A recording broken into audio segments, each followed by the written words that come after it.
Well, I bet you are all wondering what the flat earther CC Chris from New York, Westchester County is up to, aren't you? He hasn't appeared on the channel for 4 weeks now. Well, don't worry, he's fine, and he's back with more of his incessant ramblings.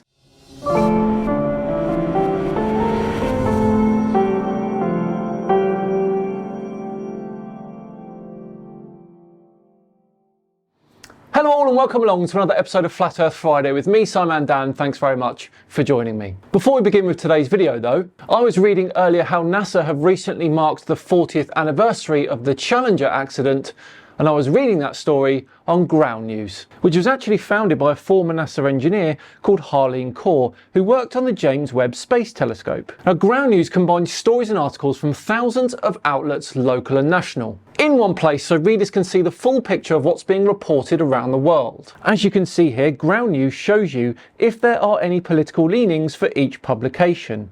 And in this instance, with the NASA story, we can see that it's mainly centre driven, with a total 88 news sources. Now, for every story, you get a quick visual breakdown of the news outlets covering it, what their political bias is, how factual the source is, which entity owns the source, and which countries are covering the story. And Ground News is also gaining notoriety for its work. They were recently recognised by the Nobel Peace Centre for their impact on media literacy, saying it's an excellent way to stay informed, avoid echo chambers and expand your worldview, which is exactly why we use Ground News too. You can see every side to every story with access to international perspectives that are hard to find, so then you can make informed decisions where you can read, watch and share the best information available. And Ground News is mission centric. It's not about eliminating bias, but providing better transparency. And they're funded by their community, not by big ads or investors. So just go to ground.news/Simon to stay fully informed on breaking news and compare media coverage. Subscribe through my link in the description for 40% off unlimited access if you support the mission and find it as useful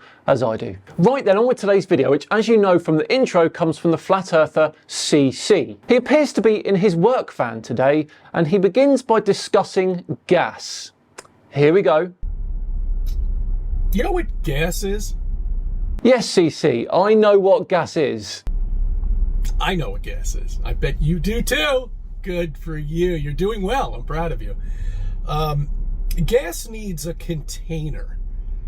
That's right. In order to have gas, it needs to be contained. That's correct. Okay. No, gas needs pressure, not a physical wall. A container is one way to create pressure, but it's not the only way. In Earth's atmosphere, gravity provides that pressure. Gas molecules are pulled downward, whilst thermal motion pushes them outward. Those forces balance, that's called equilibrium. If gas truly did need a container, then stars and gas giants and nebulae, and even the sun couldn't exist. None of those are inside a box, yet here we are. Now, you can say that gas here needs the surface, needs a force to stop it dispersing, but that is again not necessarily a container. That is the only way we could have gas, atmosphere or anything like that. Else it would just be blown off a rock into space, okay? You can't have it both ways, okay? You have to be contained in order to have gas, air pressure, okay? You can't have air pressure with no container. It's as simple as that. Atmospheric pressure exists because the weight of the air above you is being pulled down by gravity. That's why pressure decreases with altitude. If there were a container, pressure wouldn't change with height. But it does every time we measure it. And actually, you can have it both ways. A container creates pressure by stopping motion. Gravity creates pressure by biasing motion downward. Same outcome, different mechanism. Any scientist will tell you that. You can't have gas without it being contained. Any scientist will tell you that. Okay? But then you have to think about what you live on. All right? Well, you've been told you live on a rock. There's no container. You live on a ball. There's nothing there. You're in space, in zero gravity. There's no container. There's nothing there. But yet gas stays in. You're saying gravity. That's right. I know. I knew you were going to bring that up. You were just thinking, well, it's gravity that's holding everything in. Really? Well, ask AI what gravity is. Go ahead, ask her. We don't need AI, we've measured gravity. We've predicted it. We use it to land probes on other planets with meter level accuracy. And we say gravity because that is the answer. Gravity is not a hand wave, it's a force that gives gas weight. Weight creates pressure and pressure creates an atmosphere. End of mystery, really. You'll get into a nice 3.5 hour conversation. Gravity doesn't exist. It doesn't exist at all. We only dug down 8.5 miles. That's it. That's it. That is all. I don't give you what it is in kilometers. I could care less. Sorry, this is not related to flat earth debunking, but why do they say that in the US? Could care less. You are basically saying there is something you could care less about. Over here we say couldn't care less. As in, there is literally nothing in this world I could care less about than this topic. Sorry, it just confuses me. That is scratching the surface of a cherry. You're not even getting into the heart of it. You don't know what's contained, what's inside of Earth. You don't know if there's a molten ball sitting there spinning around. You don't know how many layers there are until you get to that molten ball. You have no idea. But you've been told through pictures in school what you live on. We do know what's inside the planet though. Not by vibes or pictures, but by seismology. Earthquakes send waves through the planet. And those waves change speed or behaviour depending on what they're passing through. And that's how we know there's a crust, mantle, outer core and inner core. We know the outer core is molten because S waves don't pass through liquid. And guess what? They vanish exactly where a liquid layer should be. Okay? And they're cartoons. That's even better, isn't it? They treat you like a child because basically you are a child. You've never grown up. You've never grown up to face the fact that you live on a flat, stationary land. Not moving. Everything else is moving up there. All right? And then you're covered with a dome. And there's no space. Space doesn't exist. Name one thing about space that you know that makes you think it doesn't exist. Okay. All right. Well, I'm not the only one who's brought it up, but let's see how the spacesuit works in a vacuum chamber. Because if that doesn't work, well, then nothing else works. Okay? Spacesuits have been tested repeatedly on camera by engineers whose job is making sure that astronauts don't die. The fact he says, if that doesn't work, whilst ignoring decades of testing, tells you everything. This isn't skepticism from him, it's rejecting evidence, insulting the audience and declaring victory anyway, like a pigeon playing chess. How does the space shuttle work in a vacuum chamber? I don't know.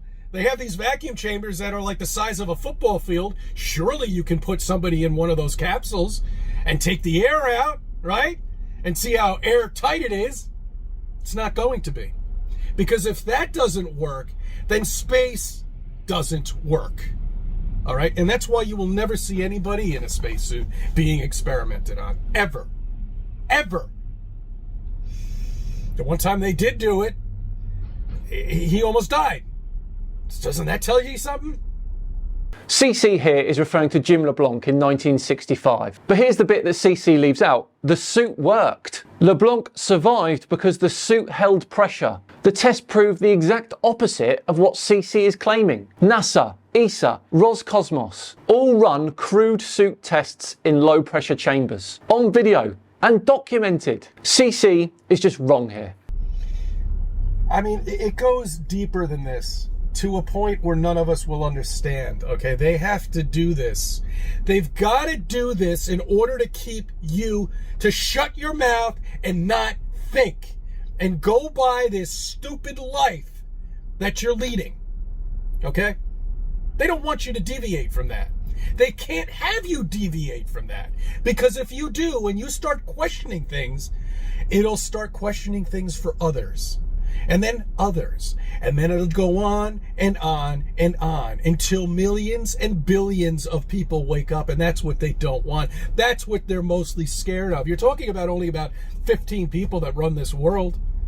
If questioning authority is dangerous, then why is science literally built on questioning authority? The people who discovered gravity, relativity, plate tectonics, and quantum mechanics all did so by challenging existing ideas publicly. Imagine having billions of people after you, after 15 people, and there's no law anymore. because there won't be once this gets out and it starts clicking, just like the 100th monkey. All right, you do know about that, right? Well, if you don't, you'll have to go check out one of my old videos about that.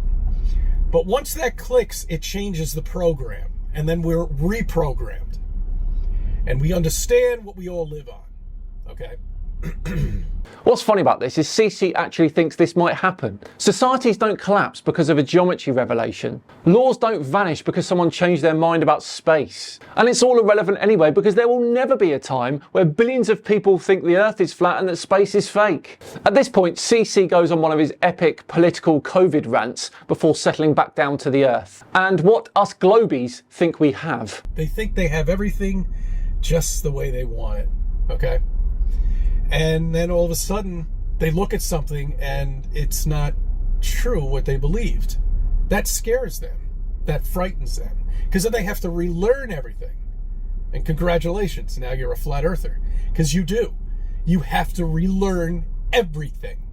You've got to know the size of our fake ball that we live on. You've got to know how far away the stars are. How it would be impossible to have a light that's trillions of miles away that you can see. I don't care if it's 15 times the size of our sun, 24 times the size of our sun, it doesn't make a difference. Saying I don't care how big it is not a rebuttal. It's just refusing to engage with the numbers because the numbers always win. Every time. Brightness follows the inverse square law, and stars are unimaginably energetic. We don't just see them, we measure their spectra, distances, motion, and life cycles. With ridiculous precision as well, I might add. You can be told all of this and believe it, or you can see that our sun is local. It's probably not even more than 70 miles large.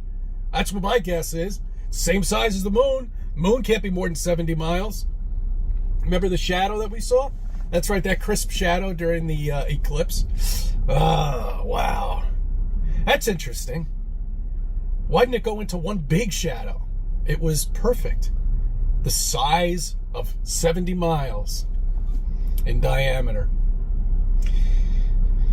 Oh, man. The moon blocks light from a distant sun. Now that creates an umbra and a penumbra. That behaviour only works if the sun is far away and much bigger than the moon. That is a fact. And that is also where we're going to leave CC for today and wrap up another video.